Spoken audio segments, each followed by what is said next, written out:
podcast listeners, if you hear my voice right now, I need you to do something for me. I want you to take out your phone or on your computer, go to Apple Podcasts, search for Ask Your Oldhead podcast. You'll see my logo, my little picture, my little image there. Find the show. Please rate and write a review. It's a small thing, but it helps others find this work and find what I'm doing here. And it really, really matters, as small as that may seem. So if you could please do that before we get into the show, I would much appreciate it. Thank you for listening. Let's get into it. Peace. Peace. I'm Majestic. My brother, Justice Rajee. All right, man. So since the last time we recorded, wow. So I mean, you know, I think it's appropriate that we need to talk about it. The CEO of UnitedHealth, which is the official name of the company that owns United Healthcare, but obviously, like other large conglomerate corporations, you know, the name and what it does and stuff don't always match. However, you know, that's not the point thing. The CEO, Brian Thompson, was murdered in public. The suspect who has been apprehended is a man named Luigi Mangione. It has, I guess now is it a whole week, 2 weeks, approximately? A week and a half, because it was right? that Wednesday. Yeah, it was like a week and a half.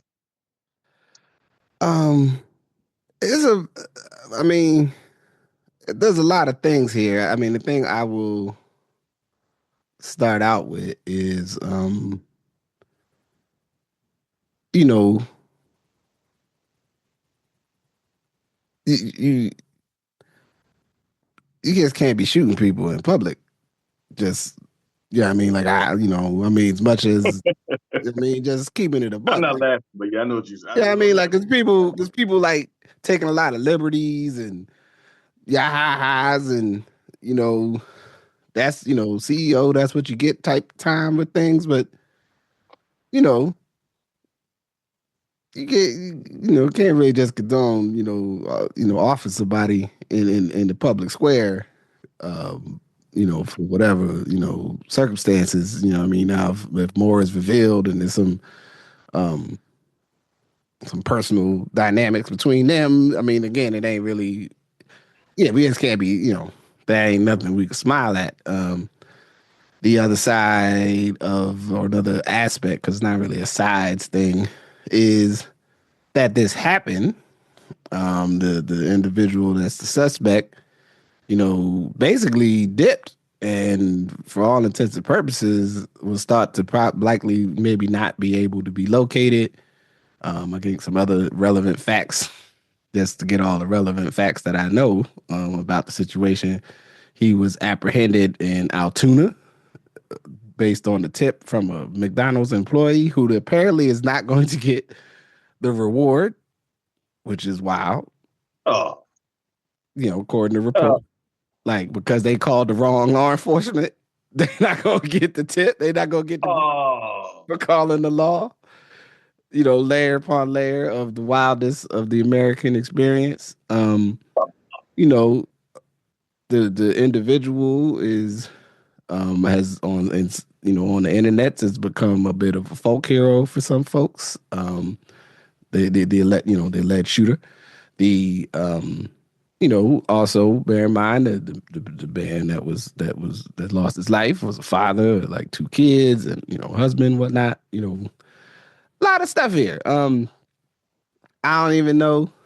Like a lot of different touch points that I think are of concern and thought that one should think about in terms of, at least me.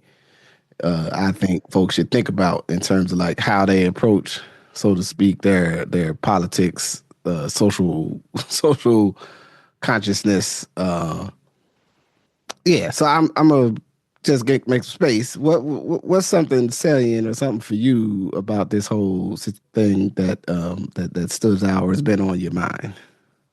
Yeah. And thank you, Just, I think, for starting that at a certain place. Because I think we have to start at the base of, you know, the challenges around a company notwithstanding. Mm-hmm. There are legitimate and intense ways to resolve those challenges. I think we can be a bit reductive in blaming all the evils on one CEO. I think that's actually part of white supremacy. I think it's tricky. Yeah. Mm-hmm. Because you start to blame everything on one person when there's a system of people who are engaging in that, right? And so it can be very reductive. And I think in this time of the president-elect, we have this reductive strategy. And I just think people should be very sensitive about getting to reductive solutions because there's another world of people being very reductive. Like, I think with the whole politics of everything, everybody's like, well, can't be too complex because people are simple. So don't be doing deep shit no more. Like, it's like, okay, well, actually what they did over there was pretty deep. They just reduced it to ways you can understand it. It wasn't that it wasn't complex. Right. Right? Like, it's actually very complex from a psychological perspective, what they did. Mm-hmm. It just looks simple, and good stuff. Good things are complicated and look simple. Yeah. So I say that to say that I think people can be very reductive, and I think there's a responsible feelings about things. So I do want to say thank you to that. And I do think that there's like ways to have spirited, engaged, deep critiques of systems without thinking that you've actually resolved something. And I think, again, it kind of goes off where there are some people in this conversation of like, yeah, look what happened. And there will be another CEO and life will go on. It's like The Wire, right? Like at the end of The Wire, where everything is just like it was going on before. It's just the people changed. Yeah. You can get rid of a titular head of something, but the system remains the system. So thank you for that. Another part I want to touch on is actually like the city of New York as an actor in this. Mm-hmm. So the week that this happened, the tragedy happened. And I call it a tragedy again, not because there's like some extra caping for CEOs, but more in the sense of the context of when people have gotten to a place where their sicknesses have led them to decisions, right? So it is a tragedy for this person who will, if it was him, the alleged shooter, will spend the rest of his life in a penitentiary, right? Because of pain, because of the dysfunction of our system, right? So it's a tragedy. It's kind of like when you see stuff happen. So he was killed outside of the Hilton Midtown at the flagship. And during the same time was the Pennsylvania Society, which is a very unique event where everyone from different parts of Pennsylvania comes to New York, and we pay exorbitant rates to have parties that theoretically we could have had in our respective towns, but we don't. And, it has a historical context and origin that you could all research, but now it's just become, a veritable Switzerland. So it does serve a purpose. I don't want to act like, I'm above it. I ain't. I was there. So it ain't gonna be, sometimes people won't act like, oh, I was there. And I had the cocktails. And yeah. So what was interesting was that it happened, but because of the nature of the murder, people really went on like they went on like nothing had happened. And it was so fascinating to me to think about one of the biggest healthcare was in America, someone being murdered outside. And like, you went to the same place the next day and like, it was cordoned off, but by like the Friday, it wasn't. Yeah. Yeah. It was like, you know what I mean? People was looking at the Rockefeller Center and the trees and the lights and you know what I mean? And I think talking to people, one of the things you got was like that it wasn't as crazy as it sounds, it wasn't chaotic. It was like this person got killed like this. Like, so it wasn't just like two people got in a gun battle. Yeah. In the middle of the day. Right. So it was interesting how the city of New York itself kind of like took it in and then let it go. So that's just kind of along with what we're saying. Another thing of like what was kind of strange about it. Well, I think it's the thing about violence and the way we engage with the actual experience of violence, the threat and thought that we might be the person that it will experience violence, and then violence at a distance is, I think, for a lot of people, I would imagine, like the circumstances of what happened turned into a thing where, you know, as callous as it may sound, that people could go, "Whoa, it wasn't random," right? Like, or the other one, Absolutely, that was absolutely the feel. yeah, like I'm not. It's not a threat to me. Right now, it might be a threat. You know, if you was another CEO at the meeting, maybe. Um, the as my daughter, when she said that it happened, and she was like, "Well, how?" I was like, "Well, the sad thing is in our country, if someone that intends to harm someone doesn't tell anybody, they can kind of do it, right?" And and us as people, either by life experience, has been close to some various situations. Both of us who've worked with young people professionally, and I say just as a member of the community, who may have been involved in challenging circumstances, or circumstances where there may have been odds that involve violence, you or the threat of violence, right? Right. Talking somebody out of a situation, talking to somebody that might be about to go into a situation, being in a space where something feeling like it's about to jump off, and you start talking about it, like, "Hey man, brother, you good?" Like you you can start to have a sense of, my risk is that bullets ain't got names on them, and so if people just start shooting, anybody can get shot. But I'm not, like, no one's looking for me. And highlighted by, like this year, I mean, it has faded off of the radar, I think, due to the election and other things. But at a high point of this year, the kind of national crime that you would see plastered on the headlines in terms of a public safety concern was carjacking, right? And particularly like carjacking in the DC area, carjacking in a couple other cities. Again, it shows the shaky nature of our actual concern with some of these issues. That's something that can just kind of disappear. But it's the idea, like carjacking is something anyone who drives a car thinks it could be me. You know what I'm saying? Where Right. other types of violence, you can, you have a sense that that's at a distance. It doesn't involve me, or if I don't go over here or don't go over there. Um, so saying that to say, but the other thing that I was thinking, and I'm glad that you shared, because I was like, yeah, man, he is up there. And New York and a lot of places, though, it is a place that can kind of absorb an occurrence, because it's so much. Yeah. There's so many other occurrences going on. There's people. There's buses, there's like cars and stuff running around, and I think we as a society overestimate the idea how much anyone, again, without engagement with a person, can prevent someone from doing a thing. Doesn't mean the thing's right, but it is something to understand when we're like, proposing solutions or ways to prevent, or say, outcomes, or what's the best way to go around some of these public safety issues.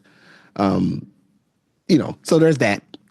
And I'm sure some people are like, y'all trying to dance around the bigger issue and the striking a blow against the corrupt, corporate, blah blah blah blah blah. Here's the thing: the corporation, as an entity, and I appreciate that you brought up the idea of reduction, and thinking that if you study recent Western history and the expansion of structural capitalism, the whole idea of the corporation is that the person in charge could be lost for whatever reason, and you put somebody else in charge. Like Right. system.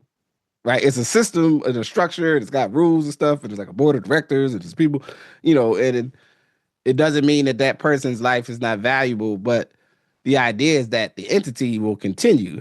So though some folks, I would advise my people who may feel in their angst and anger that being unsympathetic or whatever, however they're being about this situation is somehow a notch into or a foothold into some a meaningful structural change. You are sorely mistaken. The entity is designed to survive the loss of life, as sad as that may be. The entity is designed to survive that. The entities at one time, when we understand the role that chattel slavery played in the structure of global capitalism, it said, hey, at the root, we can actually derive value by force of violence to create productivity along with industrial capacity. So we'll put the commodity work as close as we can to low pay or no pay and use threat of violence or leverage in position to, make it work. And then we can, on the other side, build all these institutions, insurance and stocks and bonds and ways to trade and buy into the company and we can professionalize training and structure these things so that the entity can keep moving. Right. And if you lose people inside the machine, and also you lose the people who can be considered, sadly fodder for the operation. So I just, it was a weird, it becomes one of them things where I'm sitting and I'm like, well, now I had a little illness this week.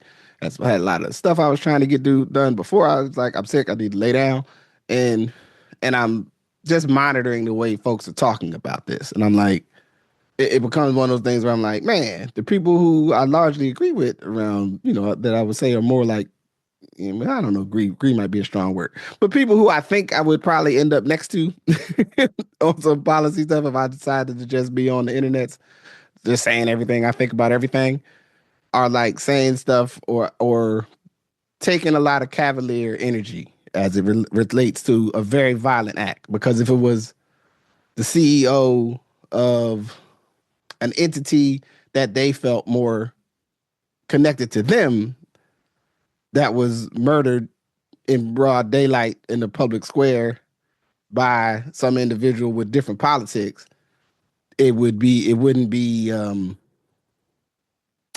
this sort of like, oh well, we're not going to be sad about this. And there's a larger thing of our, for everybody, you want to think about in terms of your self-care. It being thinking something is negative does not mean like you have to, not drink your coffee that day because you're sad.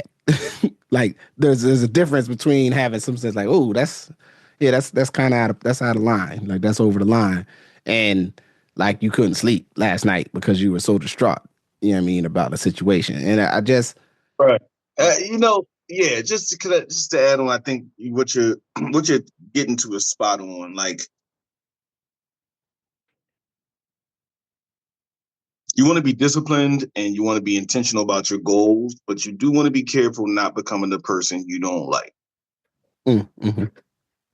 Right? Yeah. And there's a difference between being disciplined and intentional and sober-minded about the world and sober-minded about how things like this do happen versus it being just okay because it's really just a cog in the machine. There will be a new CEO and no one will know that person's name and it will go on. Yeah. That's why I think about The Wire. That's how systems function. The beauty of The Wire was telling you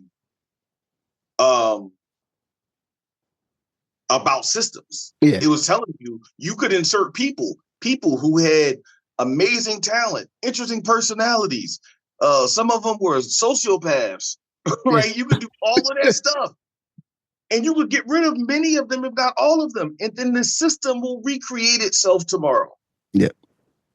So what's your role truly in systems engagement and acknowledging what that is? And for this, It's a broad understanding. What is the understanding of the lifestyles we live that give birth to the insurance rates? What is the role of the structures of how much you have to pay to get educated to do medicine in America versus how much you have to pay to get educated to do medicine in other parts of the world? Mm-hmm. What stuff is real cheap here? What stuff ain't real cheap here? Yeah. Because there's ups and downs to both. Yep. So it requires a systems view. And it requires us to take a look at the systems view. And if this is one extremely unfortunate manifestation of, I would say, the anti-establishment, because I think we're calling populism, we're calling everything as anti-establishment populism. Yeah. Yeah. And everything that's anti-establishment ain't populism. Everything that's populism is not anti-establishment. Yeah.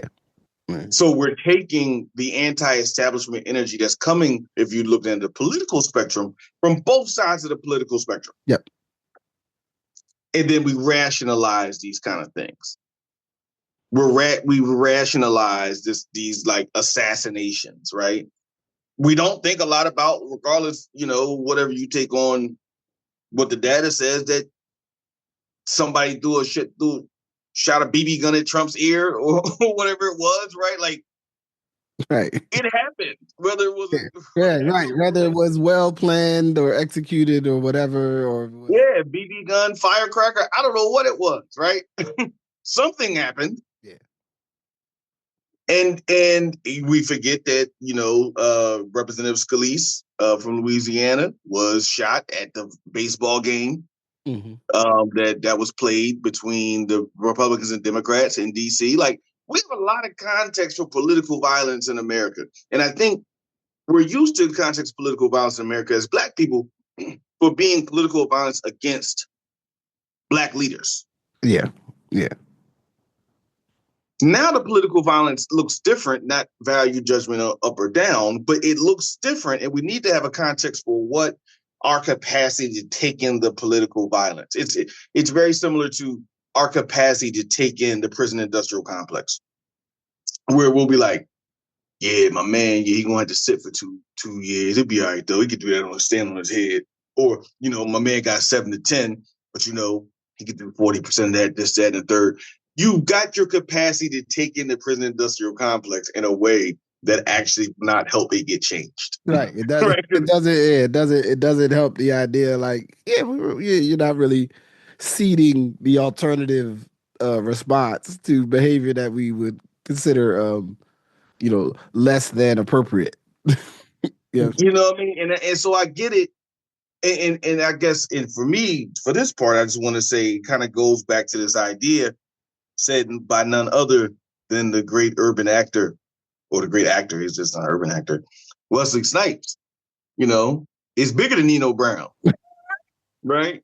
Like, if I could say to anybody to understand the killing of someone around the insurance industry, it's bigger than it's bigger than Brian Thompson. It's bigger than this man who you're taking as a titular head, who really, by the virtue of elitism and white supremacy and capitalism and all that, got to the head of something. Yeah. Like, it's not the same. And I think we should always just try to make sure we're remembering systems when we're engaging in these thoughts. Yeah. Yeah. I mean, I think the thing that was really important to me is to remind people that these are all systems that we actually have the capacity to change via other means. And we just have to, we have to have the operational, the political, and social will to get there. That we make choices that makes a more effective and a more responsive, health care system something that we don't have. It's not a immutable rule of life that we will always have a frustrating system. We've seen enough movies, we've seen enough dramatizations. There's actual legwork and public policy, electoral, advocacy things that we all can get involved in if we want to see something, if we want to see something different, and or to move us to that something different, that we don't need to, you know, say some things that we may regret later on the internet, around the loss of someone's life and the means by which something does it. All the other spectacle that came with it, which at this point, just goes to our thing that as a society, we be on some really wild stuff. You know what I mean? From the sexualization of the individual, the alleged, shooter, to the like, that every part of our media apparatus now then takes angles and positions and just does stuff that sort of like always reinforces why I don't watch a lot of TV news, and that I try to read, from a mix of sources on what I do read, and then I try to leave it alone because otherwise you're gonna have me arguing about stuff that ain't even really important. You know what I mean? So yeah, man, it's a wild situation. You know what I mean? Again, yeah. So um, before we move on, can we take a quick break? Absolutely.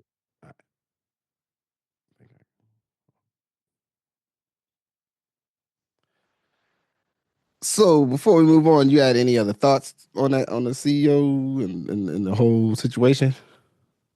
Yeah, again, just kind of like it's bigger than Nino Brown. Like let's take a systems view of challenges that we have, and let's reduce the um let's reduce the interest or the kind of inclination to be extra reductionist.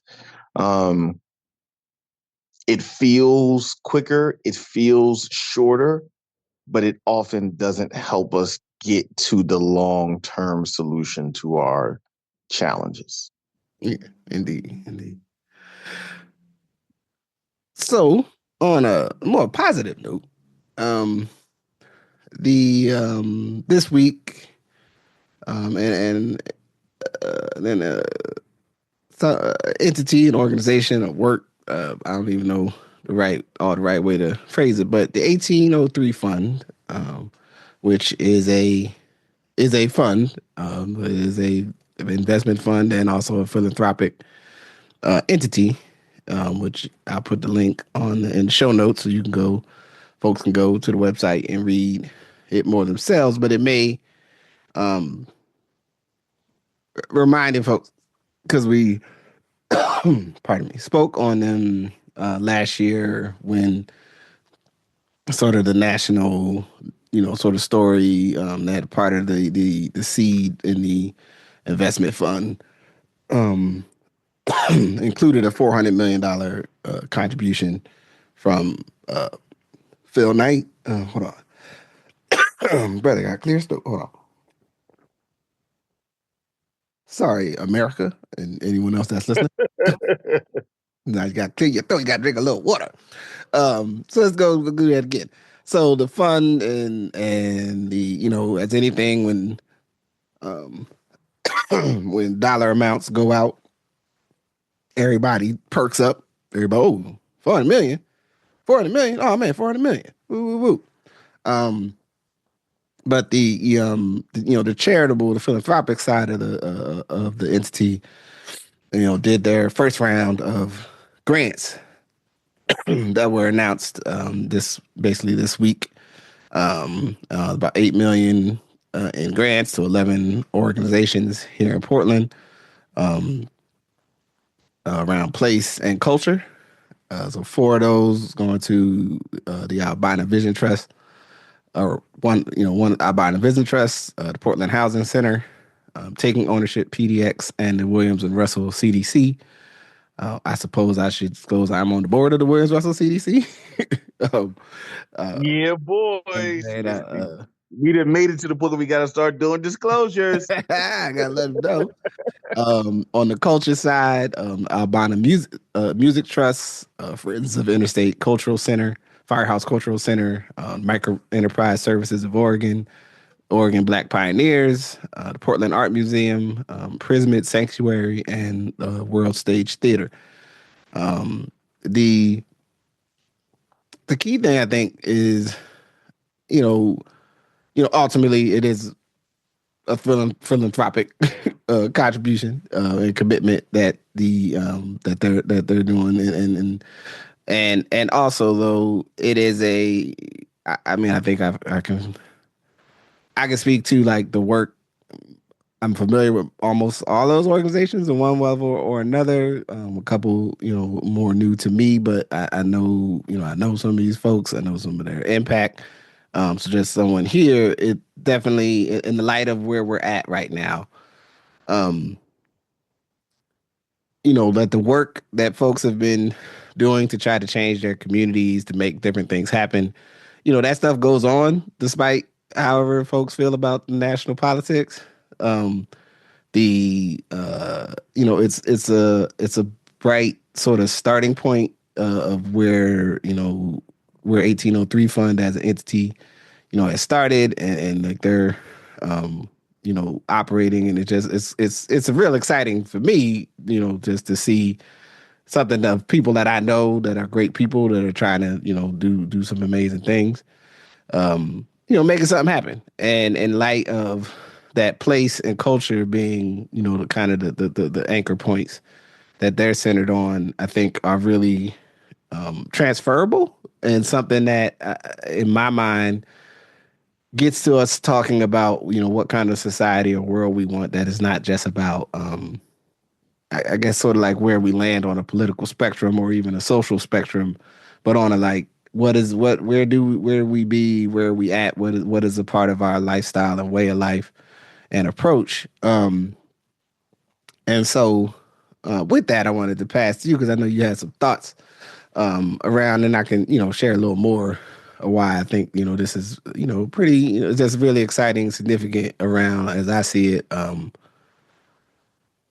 Seeing some folks who have put a lot of work and time in to get something to a place where you can start to do the thing that you wanted to do for your community and your space. So, but I want to pass to you to get some of your thoughts. Yeah, the reason I brought this up with you was just because I thought it was one great example of very intentional community level work being done, utilizing the tools at our disposal. Hmm. And I think it's very unique to think about when people say, okay, you hear like this $400 million transfer. It's not like a gift in that kind of context. I mean, it's a gift, but it's not like it's a, hey, you're going to invest money and then be able to peel off money to help community in perpetuity. And that goes far beyond the idea of like, hey, we have a grant and we're going to do a grant. We're going to give you the money for a grant. And when the money for the grant's over, it's over. Then you need to find another grant. And when it comes to resources being in the hands and operating in a global context of capital, and I want to reinforce this, we often are talking about ourselves in a very localized context without thinking about how money flows. And the vast majority of money that's going to interact with you in your life is actually global capital. It's not local capital. Right, unless you're in a place like Tulsa or Pittsburgh where the philanthropic is so big. But let's keep that in mind. That's because the foundation is doing well.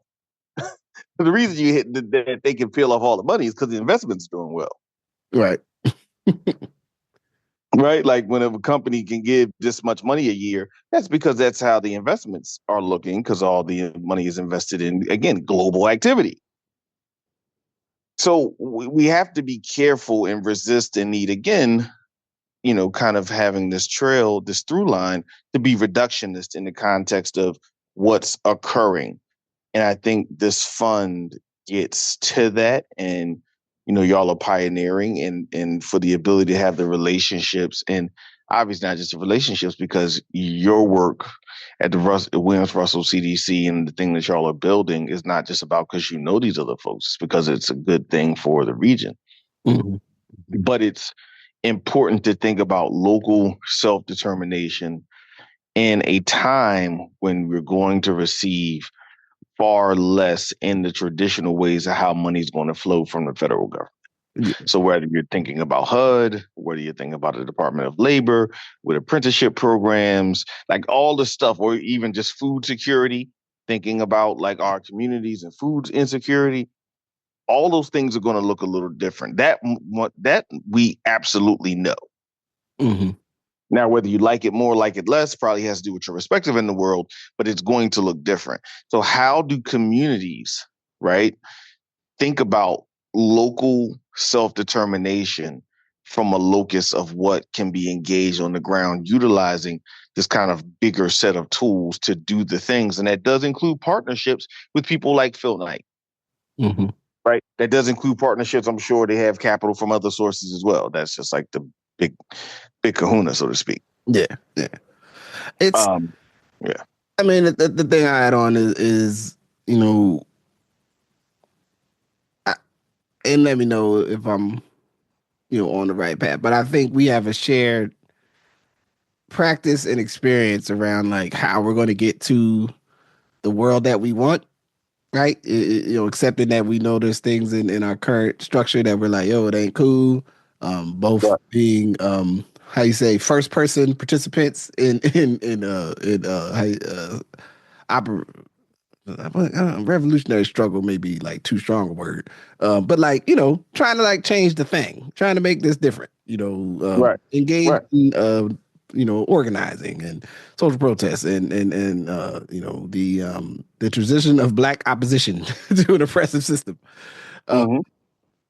and that within that the the the way to get where we're trying to go, or the things that we got to do, or the things we got to try is like, we have the benefit of, being children of the 80s and the early 90s, that we were young people when folks were actually coming to terms with, the 20 years after the civil rights bill passing, and like realizing that, I guess not even just not that it was only realized then, but that it became very real in the get money 80s and the crack epidemic and the right wing sort of swing back to the whole greed is good type energy, um, Right. the commodification of culture as it pertains, especially to us, that like, when not that it was a totally new thing, but kind of I see it as like a new era of like, oh man, you can mine,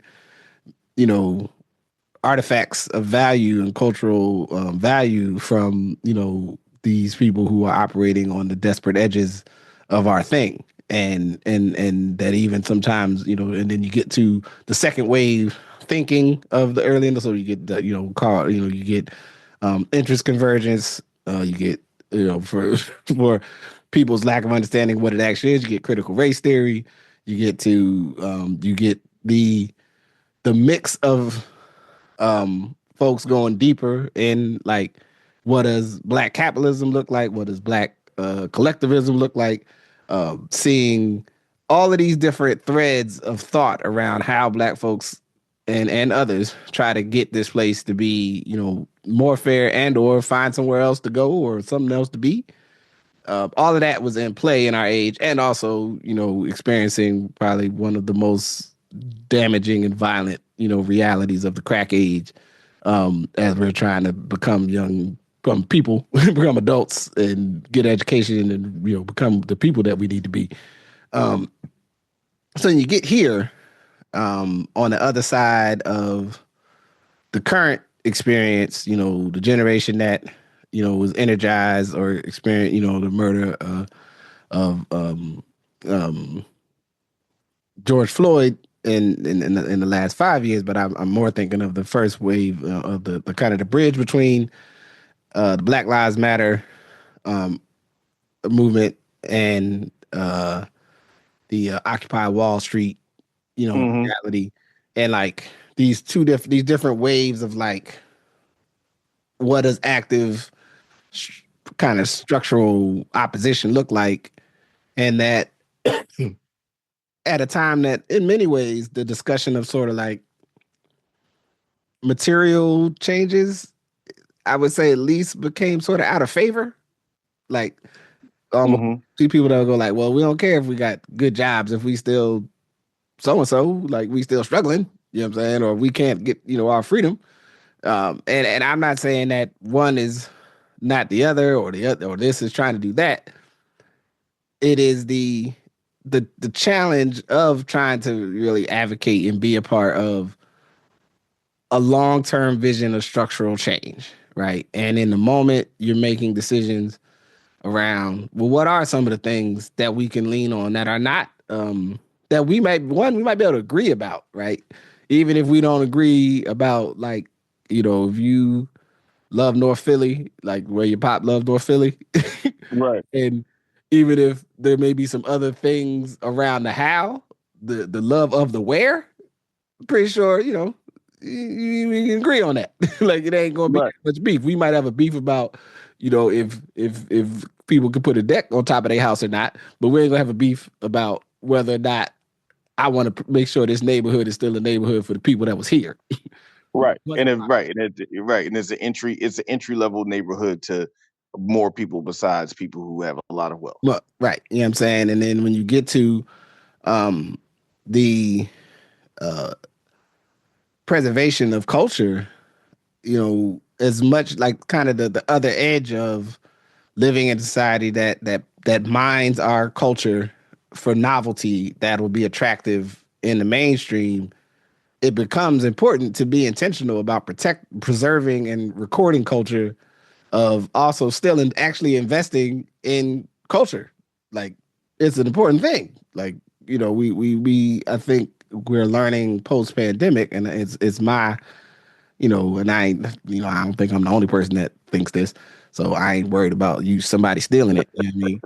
The figuring out how we do stuff together is the interest technology of the next 5 to 10 years. How do you have people kick it? How do you get people together? How do you um not make it just some kind of weird exchange, but actually make it something that's like it's meaningful? People are gonna want to do stuff. People don't want to be in the house no more. Right. But some of our understanding how some of our ways that we would have in the past, everybody may not get in around to like going to the Christmas tree lighting, but then there are some people that's like, look, I'm trying to go to the ball drop in New York because I don't want to be in the house by myself. I mean, I'm never probably ever going to do that just because I can't understand why I want to be outside when it's that cold. But that's me. The Right. but the thing of even on the micro level, how much stuff is not based on just like, yo, did y'all hang out? Y'all should get a lunch. Like, oh man, we want to clean up this alley behind our neighborhood. Well, who wants to clean it up? I don't know. The city should do something. Maybe they should. But if all y'all as neighbors care, maybe y'all should like have a little baby cookout in some front of somebody's house and talk about it. Because there's more than likely y'all taking steps is going to get some action done that you're going to see as meaningful faster than berating large institutions that maybe ain't are over or how you say over capacity already. Mm-hmm. Not saying that they're not supposed to do it, just saying Right. if something's over capacity, being mad at its failure becomes very like self-satisfying but not actually turning into results. So I think it's like an interesting place that we're in, and like in a world where folks see institutions as failing, the act of building new institutions becomes to me a part of like how do let's build new ones that don't fail. That like do the thing they said they're going to do. And like, as I'll take a page from my day job where I tell people like we need government to be effective. Like whether you like it or not is not really my concern. I need them Right. to do their job. If they're responsible for the street lights, we need to go, hey man, what's up with these street lights? And even if the answer is, look, we built them street lights on the cheap 30 years ago, and we can't get the light bulbs that work in them no more. So We got this crazy whack of wraparound of weird light bulbs, and when they run out, we try to, basically we can't fix them fast, even if we wanted to.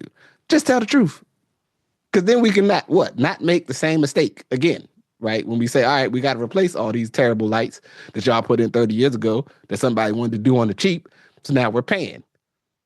Just fix it. Like, that's it.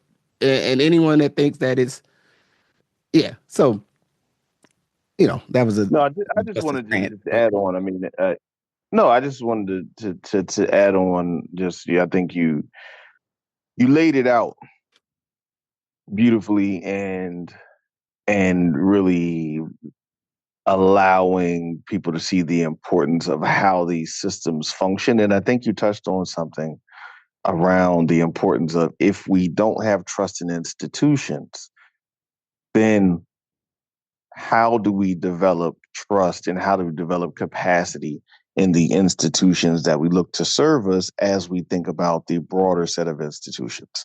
And this is what, my point around local self-determination. Mm-hmm. Where are people learning to do art?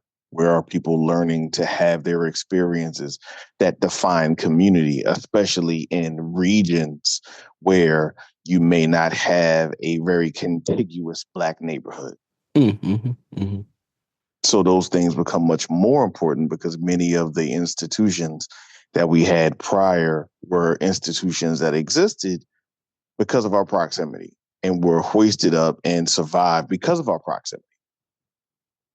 Given that that's not always the case, depending on your city, investments in those institutions to be that beacon in a broader regional and cultural sense become that much more important. Mm-hmm. And I just think it's important for all of us from an organizing perspective to say, what is it that we want to see in our communities?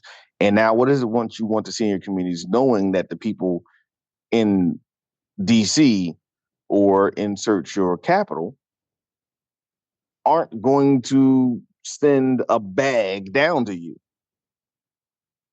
And what is the responsibility of a community to be intentional about directing capital and resources to the ends it wants to see, along with the broader systemic support with resources?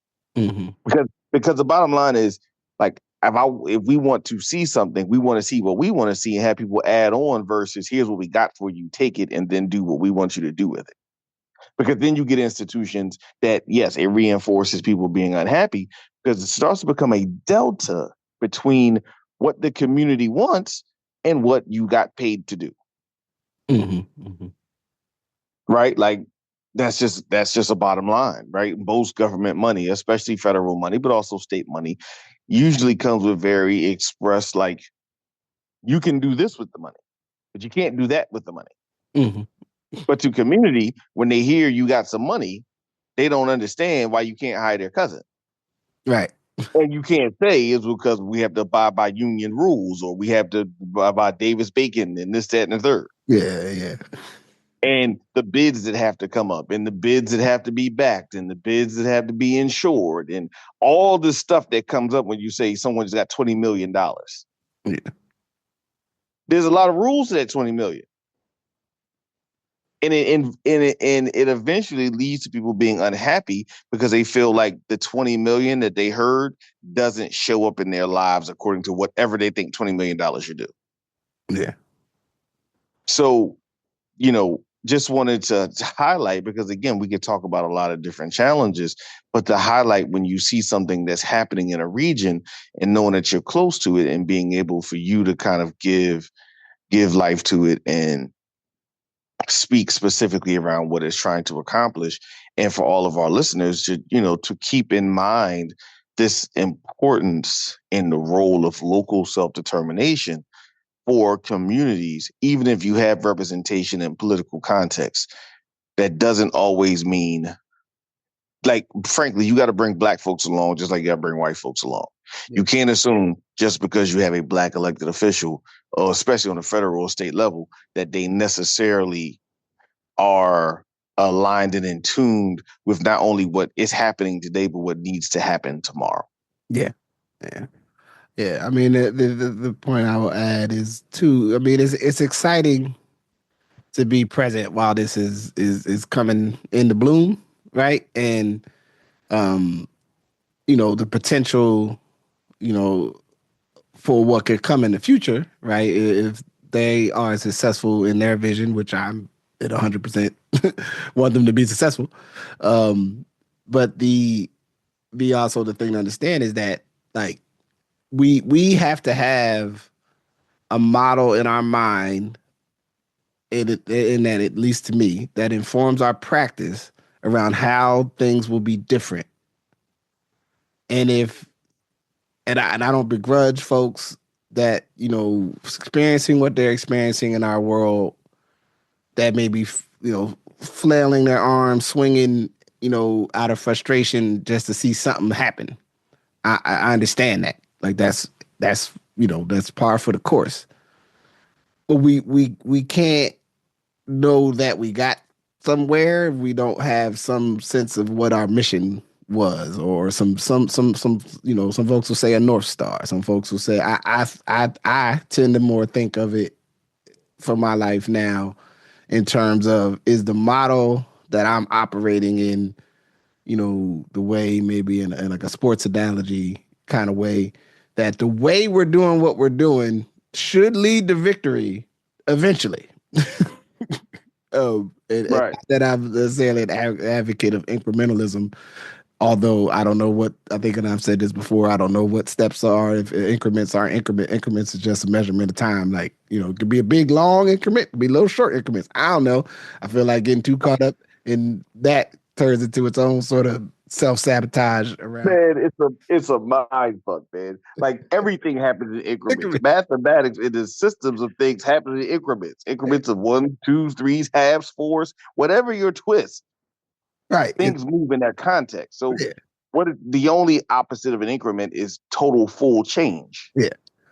And that's I mean, that's just one increment. that, Right.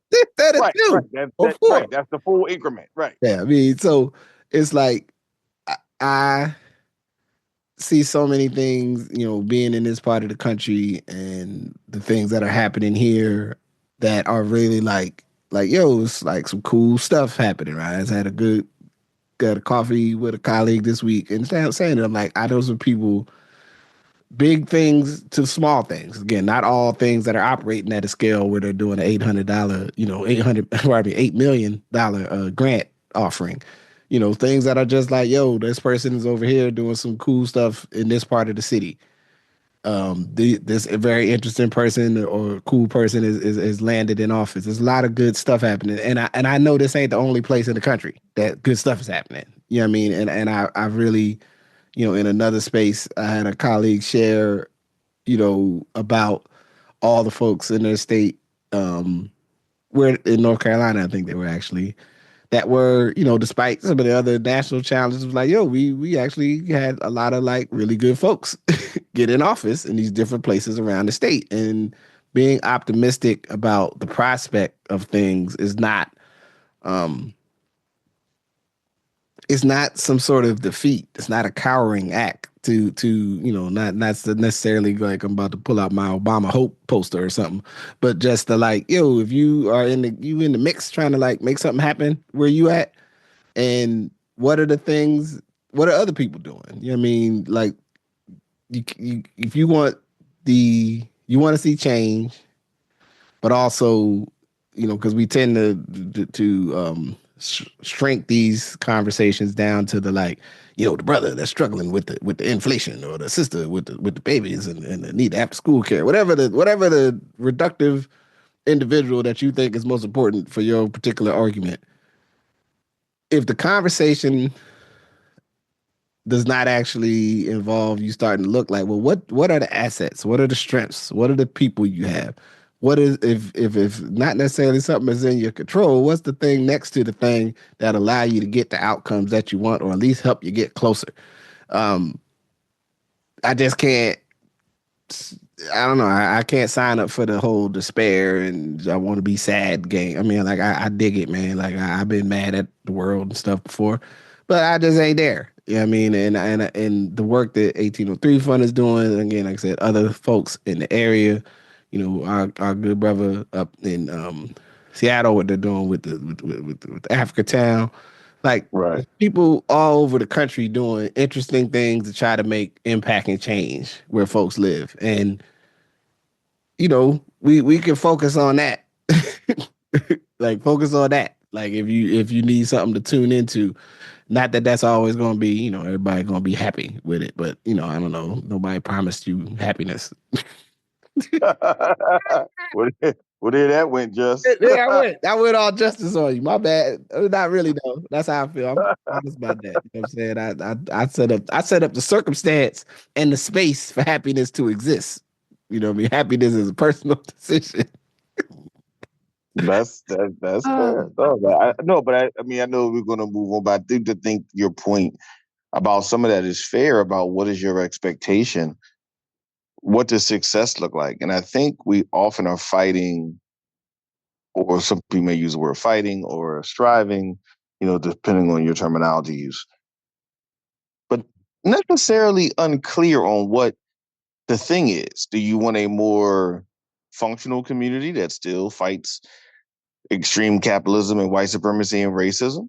Do you want something that looks entirely different? Right now, I think, but only through community do you do that, right? Yeah. Only through talking about what the success is do you find people who are sharing your take on success. And so I think, I know for going into next year and different things we'll be doing, we'll be celebrating these things and digging deeper into community, digging deeper into what it means to function in cities and regions. But I just thought lifting that up and heralding and asking, people to look at themselves and say, what does local self-determination for a community look like? And what role either do you play or would like to play? Not assuming that you have to play, because everyone doesn't have to be doing the thing all the time. Yeah. That's part of the problem. Everybody's always trying to do the thing. So we got 10 people doing the thing of varying successes in a various capacity. Yeah. But what role do you have in local self-determination and communities, especially in a time where the federal government will either not be participatory or be doing things that are not helpful? Right. Well, definitely. I mean, like I said, my expectations is that we're going to see a lot of shenanigans and attempted shenanigans in this current administration, and you need to be prepared. You know what I mean, for somebody either like, oh, you going to do this? You used to do this kind of work and have got a federal grant to do education support for folks experiencing homelessness, but now you got to get your money through some other weird nonprofit that you never heard of because somebody decided that's how we're going to do it, or who knows? I probably shouldn't be so speculative, but I just expect challenging dynamics, but also I expect some of that to be slow. Just because there's a lot, like a lot of things. There's a lot of stuff that government depends on nonprofit organizations, and people got contracts, so they can't get too wild till the contract's over. You know what I'm saying? So just stay sharp out there. I guess I'll say. So, I guess in closing, we had one more kind of touchstone we wanted to bring up, and that was the playlists. I'm gonna pitch to you, and then we'll come back because I think the conversation we had is we're not gonna make a playlist in this conversation, but we're gonna have a conversation about playlists so we can have a conversation about an actual playlist probably next time we add on. So what was one of the thoughts? Because I know as someone who has been over here trying to gauge how much I might need to start engaging and using physical media again or more often. Yeah. The convenience of putting all the songs I like together in a space cloud somewhere is sometimes like, oh man, but it's so much easier. I could put all them songs together. I don't gotta tape them or line them up or fix the files or you know what I'm saying, or any of this other stuff. If I just got them, on the one of you name it streaming service. But Yeah, what was Yeah, I was thinking, thinking quickly, man, like, as we get towards the end of the year and, there's something to be said for, but I want to just kind of run through kind of a historical cultural context. okay. When we think about things like the DJ and the DJ playing things that, the DJ could take a pulse, and whether that's a radio DJ or an actual DJ in a place that takes a pulse of the feel of the people, the energy of the people, and then creates a space where people kind of like can go up or down based on that energy, right? Mm-hmm. And then, you might have records at home. There were generations when people had records. And then, in our context of the 80s, I think two things and two things occur in the 70s and 80s that are important here. Like one, hip hop, and two, the idea of the quiet storm. Mm. One, so thinking about the quiet storm is like this idea of a DJ and then Melvin Lindsay from, at WHUR in Washington, D.C. Because although a lot of us think the quiet storm started in our city, it did not. It started in DC, and that's just the reality of it. This idea of someone framing this and putting together sets of music that like kept the mood, right? And the power of the Quiet Storm. And actually, if you think about how the Quiet Storm started at one place, and literally within 3 years, they got into like hundreds of radio stations. Mm-hmm. Like the scale of how fast the Quiet Storm fostered and went to other places is fascinating. And I think such a part of the backdrop of Black family that we don't think about it anymore. Right, like everybody just had a quiet storm, and if you say a quiet storm, like, oh yeah, quiet storm. And like it wasn't even a skip in thought. It was, oh yeah, oh, it was quiet storm time. You know what I'm saying? But and you never debated like where did it come from? How did you get it? What does it mean? You just had a quiet storm where you heard Always and Forever or Smokey Robinson or again, insert your song, right? Insert your energy, and even the song that came on before the quiet storm came on, which is a whole other thing depending on where you were at in the Black community, right? So you have that, and then also you have this idea of the kind of the mixtape, right? And the mixtape, which is taking that DJ and taking the songs that you heard in the club and then actually transitioning that to a set of music that then you can kind of like listen to. And so when you think about it going from stuff like, oh, that's a countdown, to like, no, here's like a mixtape. Here's like this person wanted you to hear this for 30 minutes straight. And then you just think about what that meant in means. And then, your variation of your own mixtape, which was often us hearing something on late night radio and taping it because you don't know when you're going to hear it again. Right. But oh so man, then you can that song. I got you can tape it. Yeah, you catch it. So then you can have it because now you can listen to it all the time versus just the DJ having it. So you make your own variation of a mixtape or set of things that you recorded that were for you, right? And just moving through those mentalities now to like this playlist, which before were things, whether it's the Quiet Storm or whether it was, your mixtape, DJ mixtapes or pause tapes at your home, now going to this idea of a playlist of this very, kind of owing to how the music industry has gotten to a place of like, everything is about you. Right? Like everything's about you now. Like it's no longer wait and see if the song comes on the radio. Now it's you don't own the thing, but you are long-term leasing the thing. You are long-term leasing the capacity to listen to things, right? And now you have playlists that reflect a set of things that now aren't just like, oh, these songs were the songs to exist. Now it's like these songs reflect my thoughts, perspectives, feelings, and aspirations. And so, I know as we get closer to the end of year and kind of talk about our playlist, and I think there'll, be a lot of spirited dialogue on what's on them, why it's on them, who's on them, Mm-hmm. but just kind of bringing that to the table. And then also for our listeners, like, what are your playlists? Like, how do you frame your playlists? What are they meant to do? Right? What are they meant to bring up? I'll use a unique example for me. I have a playlist called Naima, right? From the John Coltrane song Naima. Mm-hmm. I have about 13 versions of the song Naima all together. Oh, I like that.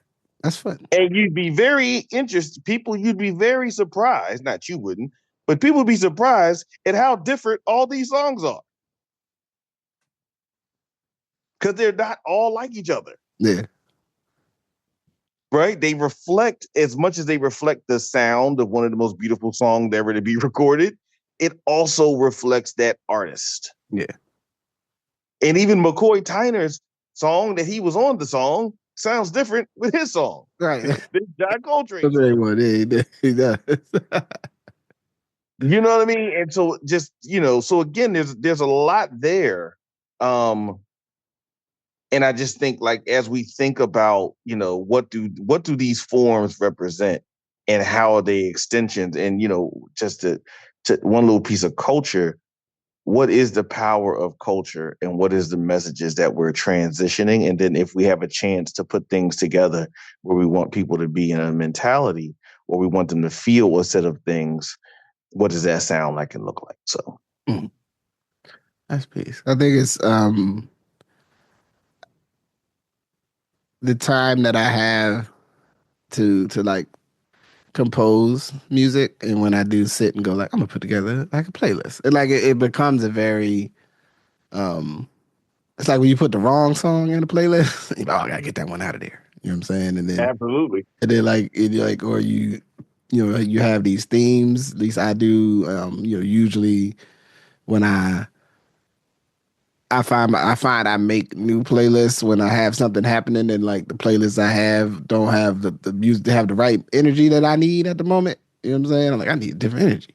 And I gotta go like like it forces me to like go into the database almost, and like what other songs do I know? And I think it's a startling, it's a thing that folks can take for granted how easy it is to do now when, even in our own lifetimes, we've had like, I'm about to make this tape because we taking the bus tomorrow up top, and I need something interesting to play on the bus because, we go with headphones, and so I need to put, I got this record and I got these two tapes, and I'm gonna weave together this 90 minutes of funkiness so that I have different moods, somewhere between Scranton and Newark, Right. which usually you got to go through Harrisburg and Philly, and then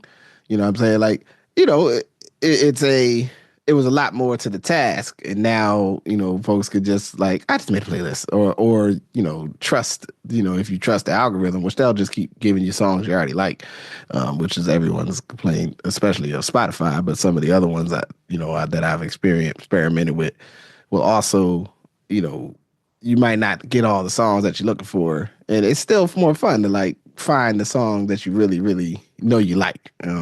And some interesting creations. So I look forward to that. You know what I'm saying? I think we brothers need a reboot, need to update. You know what I'm saying too. And also it's such a great way to learn other music, because I've benefited from playlists that some of our good brothers and other people, stuff my kids shared with me. They're like, oh yeah, I put all these songs. I think these are songs you would like, kind of stuff. And Right. oh, like, let me see what you did here. They'll be like, I do kind of like these. Good job by you, child of mine. I appreciate it. You know what I mean? No, and I think your point around, and even like the playlist conversation with our children, and I don't know how much everyone always engages with this, but I have had conversations with folks around this, like the playlist sharing with children is always an interesting thing of like, our understanding of music was scarcity. Theirs is the total opposite. Yeah. Right? Like at the end of the day, you heard what you heard, and then if you heard something else on another radio station that played something else that you didn't really listen to, for me, it was that was Q102 when they used to play the freestyle stuff. Right? Oh yeah. You know what I mean? Like, I felt like Q102 represented a part of Philadelphia that was in Philadelphia that I just had no relationship to. I felt it was like white and Puerto Rican parts of Philadelphia that I just would never go to. Was like, but the wild thing about it, I'm saying that, but literally it was probably 25 minutes away on the train, so it wasn't even that far. Like it might have been 15 minutes away on the train from where I got on the train, off the train, but it just felt like it was a new world, right? Like Yeah. these Well, songs that were on there. I mean, just give it a real more a regional perspective is like it was a whole different other people having like a Q102 like events and like places with clubs type of clubs they was gonna go to or the events like it was a whole like oh Q102 I mean I already know what that is but somebody apparently likes it because there's like a DJ who like plays all of this stuff and they go perform Right. somewhere. I don't or the first time if you ever had especially at least being where I was from, Willingboro, and I would meet, run cross paths with someone from some other area, and I would think that they would, like what we liked in Willingboro, and then they'd be like, "Nah, we was going to do this Q102 or something." I'd be like, "Wait, what? Time out. What are we?" I'm confused. I thought we all agreed on, how we felt about that station. No, but Like that's I'm my clearly point. Like, wrong. no, we didn't agree. And again, it might be like who you went to school with. All that could matter about the passageway of like for us, Power 99 or Q102 before Q102 became like a hip hop show, like hip hop and more influence, right? When it was freestyle influenced. And so we had that kind of scarcity thing, to say nothing of like if you traveled if you traveled in a weird place on the radio and you got to like 98, not 90, like 96.4, Oh which yeah, was I all don't even know what them stations is, but I know what you're talking about. exactly. Or if you had to go all the way to 90.1, which means your parents were listening, and it usually was it was college radio or some form of jazz or world music that you wasn't, you know what I mean? Like it was like this really crazy ass world of like what are the possibilities, like the Warriors on radio. You know what I mean? Like, and now it's the flip side. It's like, yo, you have access to any song you want, like at any time.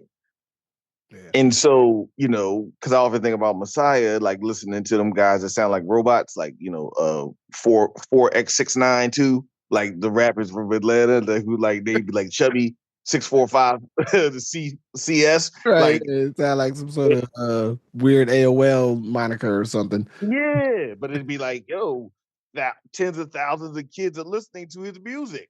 Yeah. You know what I mean? And so yeah, man. I just think the power of sharing music again. It goes to place and culture that you were like talking about, and look forward to our end of the year playlists, and for our listeners and fellow builders, and would love to hear about y'all playlists as well. Indeed. Indeed. So, all right. So, I mean, I think with that, I think we covered the bases. You know what I mean? Got some seeds for next time. You know what I mean? Some things for folks to think about. And if that's all good with you, I say you got anything else for the good of the order? Nothing. For the order is good. All right. So with that, I say peace. Peace. Thank you for listening to Good Brothers. Thank you to my good brother, I'm Majestic. Good Brothers is a part of the Ask Your Oldhead podcast, and you can support the podcast by listening, rating, subscribing, and sharing wherever you listen. Also, just search Justice Rajee on Patreon and become a patron. Everything and every little bit counts. Thank you again for listening. Be well. Peace.